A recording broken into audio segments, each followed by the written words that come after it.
Lecture du livre du prophète Isaïe.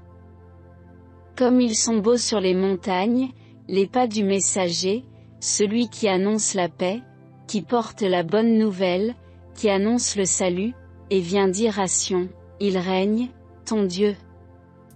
Écoutez la voix des guetteurs, ils élèvent la voix, tous ensemble ils crient de joie car, de leurs propres yeux, ils voient le Seigneur qui revient à Sion. Éclatez en cris de joie, vous, ruines de Jérusalem, car le Seigneur console son peuple, il rachète Jérusalem. Le Seigneur a montré la sainteté de son bras aux yeux de toutes les nations. Tous les lointains de la terre ont vu le salut de notre Dieu. Parole du Seigneur. Chantez au Seigneur un chant nouveau, car il a fait des merveilles. Par son bras très saint, par sa main puissante, il s'est assuré la victoire. Le Seigneur a fait connaître sa victoire et révélé sa justice aux nations. Il s'est rappelé sa fidélité, son amour, en faveur de la maison d'Israël. La terre tout entière a vu la victoire de notre Dieu. Acclamez le Seigneur, terre entière. Sonnez, chantez, jouez. Jouez pour le Seigneur sur la cithare. Sur la cithare et tous les instruments. Au son de la trompette et du cor. Acclamez votre roi, le Seigneur.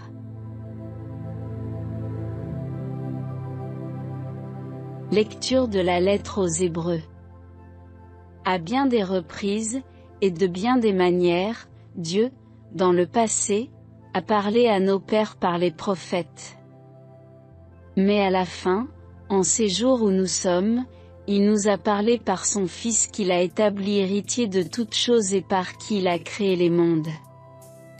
Rayonnement de la gloire de Dieu, expression parfaite de son être, le Fils, qui porte l'univers par sa parole puissante, après avoir accompli la purification des péchés, s'est assis à la droite de la majesté divine dans les hauteurs des cieux. Et il est devenu bien supérieur aux anges, dans la mesure même où il a reçu en héritage un nom si différent du leur.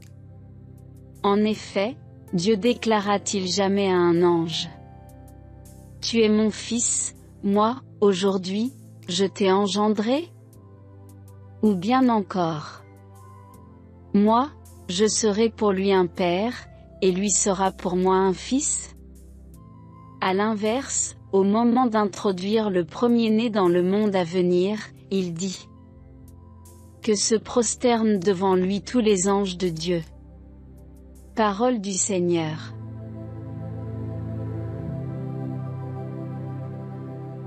Évangile de Jésus-Christ selon saint Jean.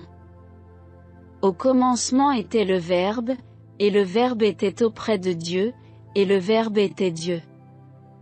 Il était au commencement auprès de Dieu. C'est par lui que tout est venu à l'existence, et rien de ce qui s'est fait ne s'est fait sans lui. En lui était la vie, et la vie était la lumière des hommes. La lumière brille dans les ténèbres, et les ténèbres ne l'ont pas arrêtée.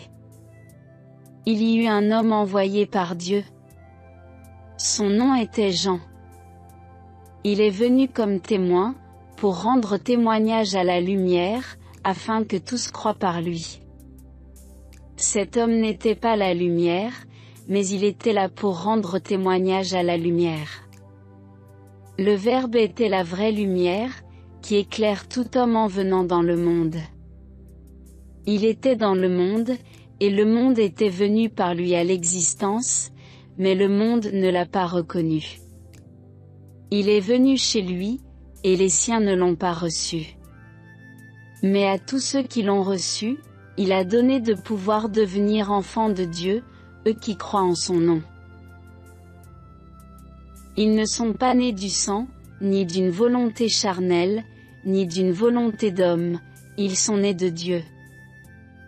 Et le Verbe s'est fait chair, il a habité parmi nous, et nous avons vu sa gloire, la gloire qu'il tient de son Père comme Fils unique, plein de grâce et de vérité. Jean le Baptiste lui rend témoignage en proclamant: C'est de lui que j'ai dit. Celui qui vient derrière moi est passé devant moi, car avant moi il était. Tous, nous avons eu part à sa plénitude, nous avons reçu grâce après grâce. Car la loi fut donnée par Moïse, la grâce et la vérité sont venues par Jésus-Christ. Dieu, personne ne l'a jamais vu. Le Fils unique, lui qui est Dieu, lui qui est dans le sein du Père, c'est lui qui l'a fait connaître. Acclamons la parole de Dieu.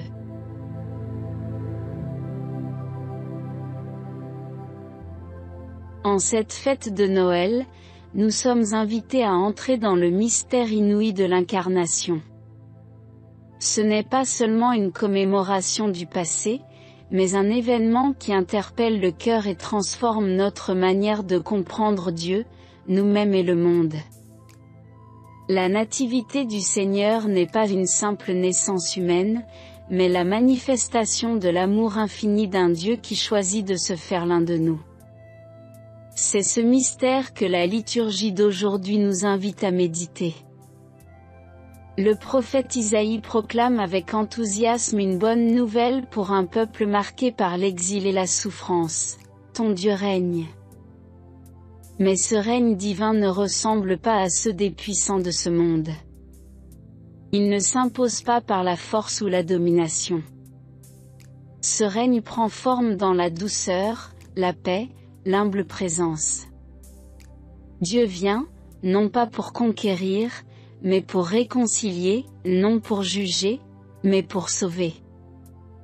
La joie proclamée par Isaïe n'est pas une joie superficielle ou éphémère, c'est une joie qui jaillit de l'expérience d'un Dieu qui se fait proche, qui partage nos exils intérieurs et nous ouvre un chemin de liberté et d'espérance.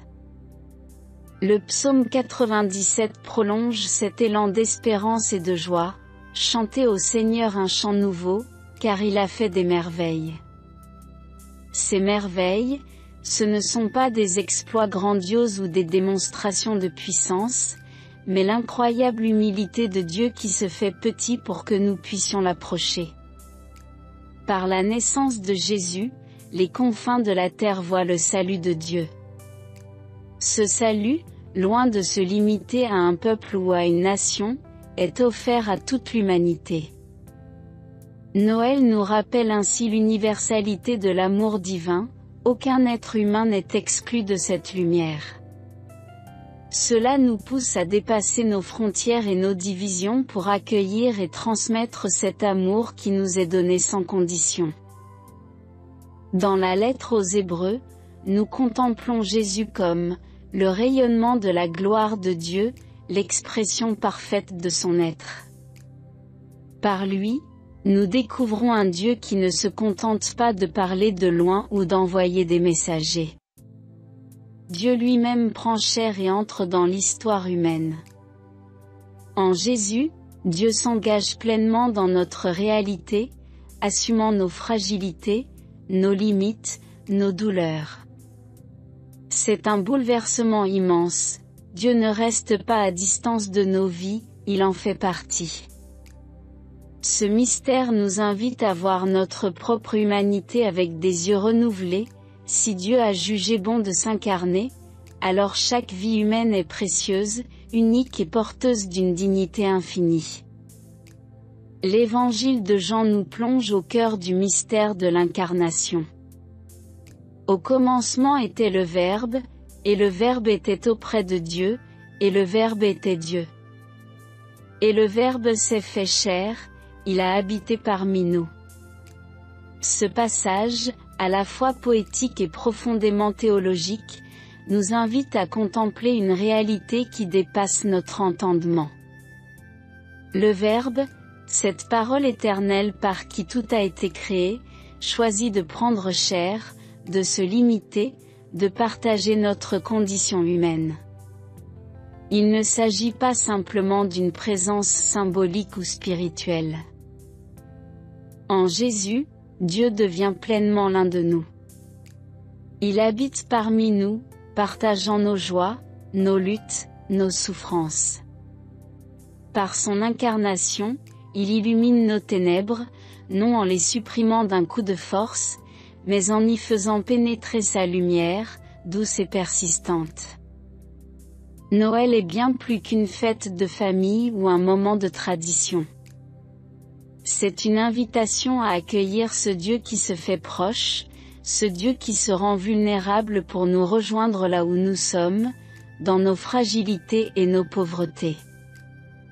Ce n'est pas dans les palais ni dans les lieux de pouvoir qu'il choisit de naître, mais dans une crèche, au milieu des petits, des oubliés, des marginaux. Cela nous invite à réorienter notre regard. Où cherchons-nous Dieu? Où plaçons-nous nos priorités? Dieu ne se manifeste pas dans l'éclat ou le spectaculaire, mais dans la simplicité, le quotidien, et dans le visage de ceux qui souffrent. Accueillir ce mystère, c'est aussi accepter d'être transformé. Jean nous dit, à ceux qui l'ont reçu, il a donné de pouvoir devenir enfants de Dieu. Ce n'est pas simplement une information, mais un appel. Devenir enfant de Dieu, c'est laisser la lumière du Christ nous habiter, c'est permettre à son amour de modeler nos pensées, nos attitudes, nos relations. C'est un chemin exigeant, car il implique de renoncer à nos égoïsmes, à nos sécurités, pour entrer dans la logique du don, du pardon, et de la solidarité. Face à l'enfant de la crèche, nous sommes interpellés. Cet enfant nous révèle que la véritable puissance réside dans l'amour, que la vraie richesse se trouve dans le don de soi. Noël nous appelle à regarder le monde différemment, à y discerner la présence discrète mais réelle de Dieu. Il nous invite à vivre, non plus centrés sur nous-mêmes, mais ouverts aux autres, particulièrement aux plus vulnérables. Comme les bergers, comme les mages, nous sommes appelés à nous approcher de cet enfant, à l'adorer, mais aussi à repartir transformés, porteurs de la lumière et de la paix qu'il nous offre. Que ce mystère de Noël touche profondément nos cœurs et renouvelle nos vies. Que nous soyons capables de reconnaître Dieu dans nos fragilités et celles des autres, et que, par nos paroles et nos actes, nous devenions témoins de cette lumière qui continue de briller dans les ténèbres. Amen. Prions ensemble. Seigneur notre Dieu, en cette nuit de lumière et de joie, nous nous tournons vers toi avec reconnaissance et émerveillement. Tu as choisi de te faire proche, de venir habiter parmi nous dans la fragilité d'un enfant. Ton amour a bouleversé nos ténèbres, et ta lumière continue de briller dans le monde. Aide-nous, Seigneur, à ouvrir nos cœurs à cette lumière. Fais de nous des témoins de ta présence, des artisans de paix et des porteurs d'espérance dans notre quotidien. Apprends-nous à reconnaître ton visage dans celui des petits, des pauvres, des exclus. Donne-nous la force d'aimer comme toi, avec humilité et générosité. En cette fête de Noël, nous te confions nos familles, nos communautés et notre monde. Viens apaiser les cœurs troublés, réconcilier ceux qui sont divisés, et consoler ceux qui souffrent. Que la paix de Bethléem s'étende à tous les peuples et que la joie de ta venue transforme nos vies. Nous te rendons grâce pour le don de ton Fils, Jésus-Christ, notre Sauveur et notre Frère. C'est en son nom que nous t'adressons cette prière et que nous nous confions à toi. Amen. Notre Père, qui es aux cieux, que ton nom soit sanctifié. Que ton règne vienne. Que ta volonté soit faite sur la terre comme au ciel. Donne-nous aujourd'hui notre pain de ce jour. Pardonne-nous nos offenses, comme nous pardonnons aussi à ceux qui nous ont offensés. Et ne nous laisse pas entrer en tentation, mais délivre-nous du mal. Amen. Je vous salue Marie, pleine de grâce. Le Seigneur est avec vous. Vous êtes bénie entre toutes les femmes. Et Jésus, le fruit de vos entrailles, est béni. Sainte Marie, Mère de Dieu, priez pour nous pauvres pécheurs, maintenant et à l'heure de notre mort. Amen. Gloire au Père, et au Fils et au Saint-Esprit, comme il était au commencement, maintenant et toujours dans les siècles des siècles. Amen.